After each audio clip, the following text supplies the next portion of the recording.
اپنے قائرین کے لیے تھوڑی سی مبالغہ آرائی کے ساتھ تحریر کردہ ایک سچا واقعہ جو پرندوں کی نظریات، سوچ، احساسات و جذبات، ذہنی اور جسمانی تکالیف کا بھرپور عکاسی ہے۔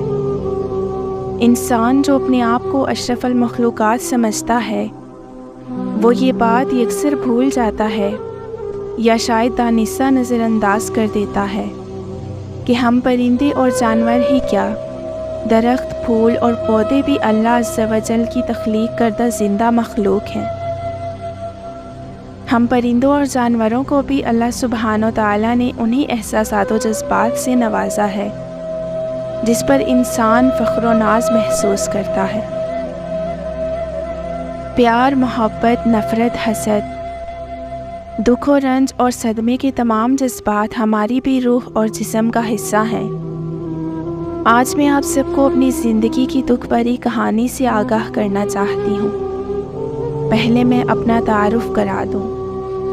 میں ایک آسٹریلین مادہ ہوں۔ میرے مالکان بہت اچھے تھے۔ جب میں اور میرا ہمسفر ان کے گھر آئے تب سے جیسے ہم ان کے خاندان کا حصہ ہی بن گئے تھے۔ وہ ہمارا ہر طرح سے بھرپور خیال رکھتے۔ میں نے سن رکھا تھا کہ انسان خطا کا پتلا ہے۔ اس خطا کے پتلے سے نہ جانے کیسے ایک اتنی بڑی غلطی سرزد ہوئی کہ اسے خود بھی پتہ نہ چلا۔ اس بات کا اندازہ اسے اس وقت ہوا جب بہت دیر ہو چکی تھی اور پانی حقیقی معنوں میں سر سے گزر چکا تھا۔ ہمارے مالکان نے ہمارے لیے ایک چھوٹے مگر صاف ستھرے مسکن کا انتظام کر رکھا تھا۔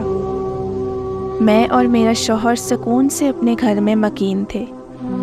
وقت پر دانہ پانی دیا جاتا اور صفائی کا خاص خیال رکھا جاتا تھا۔ ان کے بچے اسکول سے آتے ہی ہمارے پاس آ جاتے اور ہم سے ہمارا حال احوال دریافت کرتے اور باتیں کیا کرتے۔ ان بچوں کا اتنا اپنائیت بھرا رویہ ہمیں مزید خوش کر دیتا۔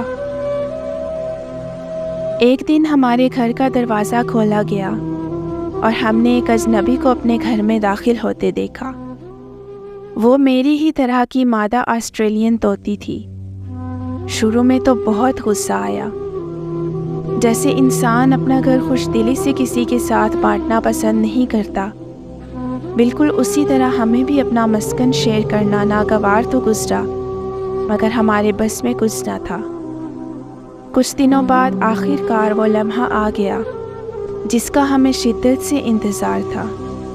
اللہ کی کرم نوازی ہوئی اور اس نے ہمیں والدین بننے کا شرف بخشا اور ہمارے ہاں 3 انڈے ہوئے۔ یہ خبر میرے اور میرے شوہر کے لیے نہایت خوشی کا باعث تھی۔ میرے شوہر نے شور مچا مچا کر مالکان کو بھی متوجہ کر لیا اور وہ بھی یہ جان کر خوب خوش ہوئے۔ ہم اپنی خوشی میں یہ یکسر بھول گئے کہ ہمارے گھر میں کوئی اور بھی ہے جس کو ہماری یہ خوشی ذرا بھا نہیں رہی ہوگی۔ اس مادہ طوطی نے تو اس کے بعد سے میرے ساتھ باقاعدہ لڑائی جھگڑا شروع کر دیا۔ میں قطع الامکان اس سے دور رہنے کی کوشش کرتی، اکثر تو میرا شوہر بھی مدد کرتا، مگر ہمیں معلوم نہیں تھا کہ اس طوطی کے اندر حسد اور جلن کا لاوا پک رہا ہے۔ چند دنوں بعد 2 انڈوں سے میرے بچے باہر آ گئے۔ بس پھر کیا تھا، میری اور میرے شوہر کی ذمہ داری میں مزید اضافہ ہو گیا۔ بچوں کی دیکھ بھال، انہی کا کھانا پلانا وغیرہ۔ ایک رات میرا شوہر گھر سے باہر گیا ہوا تھا اور میں اپنے بچوں کو سلا رہی تھی۔ جبھی تھکن کی وجہ سے مجھے بھی اونگ آ گئی۔ رات کے اندھیرے میں میں نے کسی کو اپنے گھر داخل ہوتے دیکھا۔ نیند کے باعث آنکھیں خمار زدہ تھیں۔ میں نے یہی گمان کیا کہ میرا ہمسفر ہی ہوگا۔ چند لمحوں بعد وہ دوبارہ نہایت خاموشی سے باہر چلا گیا۔ مجھے حیرت ہوئی مگر میں نے دھیان نہیں دیا۔ اگلے روز علیل صبح ہم نے دیکھا کہ ہمارا جو انڈا رہ گیا تھا وہ ٹوٹا ہوا تھا، جیسے کسی نے جان بوجھ کر اسے نقصان پہنچایا ہو۔ میرا شک تو اس طوطی پر ہی گیا۔ کہ اسی نے رات کی تاریکی کا فائدہ اٹھاتے ہوئے ہمارے مسکن میں گھس کر وار کرنے کی ٹھانی ہوگی، بالکل کسی بزدل دشمن کی مانند۔ بہرحال ہم نے صبر سے کام لیا۔ مہینے بعد ہی ہمارے بچے کافی بڑے محسوس ہونے لگے تھے۔ ایک دن میں اپنا دانہ کھانے میں مصروف تھی، جبکہ میرا شوہر گھر پر بچوں کی حفاظت کے فرائض سر انجام دے رہا تھا۔ یکدم مجھے اپنے گھر سے شور شرابے کی آواز آئی، جس میں ہمارے معصوم بچوں کی چیخیں کہیں دب کر رہ گئی تھیں۔ میں فوراً اپنے گھر کی طرف لپکی تو ایک عجیب منظر میری نظروں کے سامنے تھا۔ حاسد طوطی ہمارے بچوں پر حملہ آور تھی اور میرا شوہر اپنی سی کوشش میں مصروف تھا کہ انہیں بچا سکے۔ میری تو آنکھوں میں جیسے خون اتر آیا۔ میں نے ایک زبردست حملہ اپنی مخالف پر کیا، جو میری موجودگی سے کسی قدر غافل تھی۔ بس پھر کیا تھا، یوں سمجھے میدان جنگ میں گھمسان کارن پڑا۔ میرے شوہر فوراً ہی باہر چلا گیا۔ آپ سوچ رہے ہوں گے کہ اس نے ایسا کیوں کیا۔ چلیں آپ کی الجھن کو سلجھا دیتی ہوں کہ نر طوطے اپنے آپ کو ایسے موقعوں پر بالکل الگ تھلگ کر لیتے ہیں جب مادہ طوطیوں میں لڑائی ہو رہی ہو۔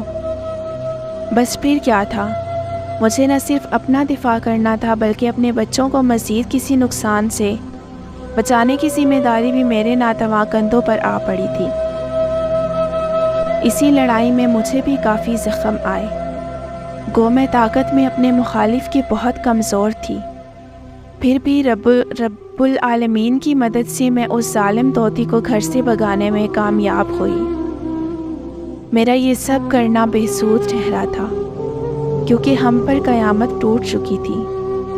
میں تو زخمی ہوئی ہی تھی، مگر میرے بچوں پر جس وحشیانہ انداز میں حملہ کیا گیا تھا، وہ ننھی جانیں اس تکلیف اور گہرے زخموں کا مقابلہ نہ کر پائیں، اور ہمارے دونوں بچے اللہ کو پیارے ہو گئے۔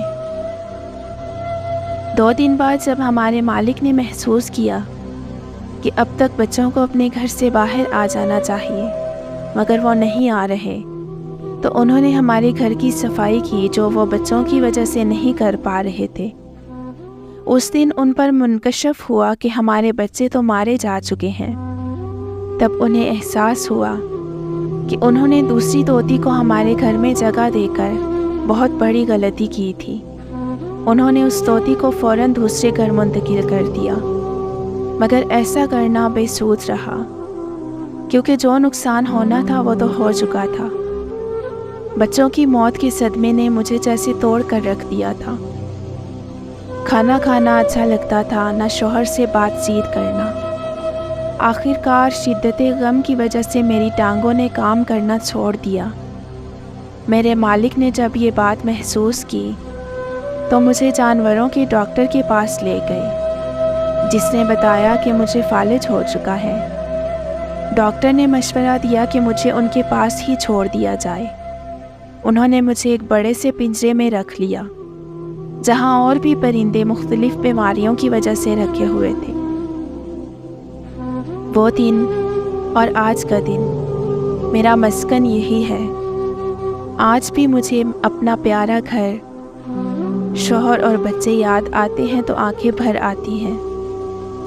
کاش کہ انسان اس بات سے آگاہ ہو کہ ہمارے بھی جذبات و احساسات کو ٹھیس پہنچتی ہے، اور ہم بھی انہی کی طرح حسد اور جلن کی بیماری میں مبتلا ہو کر دوسروں کو نقصان پہنچا سکتے ہیں۔